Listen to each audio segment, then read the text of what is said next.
یہ لوگ مل رہے ہیں کہہ رہے ہیں کہ اب ہم اس ملک میں نہیں رہنا چاہتے. ظالموں تم لوگوں کو کیا بنا رہے ہو؟ تم نوجوانوں کو کیا میسج دے رہے ہو؟ جمہوریت پہ سے اعتماد اٹھا کے تم کیا انہیں دہشت گرد بنانا چاہتے ہو؟ ان کے ہاتھوں میں بندوقیں پکڑانا چاہتے ہو؟ انہیں اسٹریٹ کرمنل بنانا چاہتے ہو؟ کسی معاشرے میں جہاں انتخاب ہوتا ہے، جب انتخاب کے طریقے سے لوگ سامنے نہیں آئیں گے تو اسپلنٹر گروپ بنتے ہیں. اور بھائی ہم موجود ہیں، ہم مین اسٹریم میں لوگوں کو رکھتے ہیں. ہم ان غصہ کرنے والے نوجوانوں کو دھکیل کے لاتے ہیں کہ نہیں، یہی طریقہ ہے انتخاب کا. لولا ہے، لنگڑا ہے، اندھا ہے، بہرا ہے، اسی میں لڑیں گے، اسی میں جیئیں گے، اسی سے کچھ حاصل کریں گے.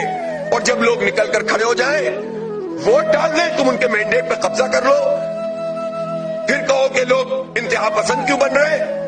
یہ بڑی تمناؤں سے ملک بنا ہے، یہ لاکھوں قربانیوں کے بعد بنا ہے.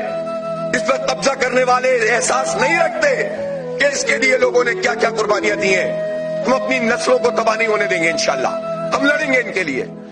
اور ہمارے نزدیک اس طرح کی جعلی چیزوں کی کوئی حیثیت نہیں ہے. ڈوب مرے یہ سارے لوگ کہ جو اس جعلی مینڈیٹ کے اوپر جشن منا رہے ہیں. مجھے خیرات میں یہ سیٹ دے رہے ہیں آپ، اس پورے نظام کے اوپر کو پلٹ دیتا ہوں میں اپنی سیٹ کو.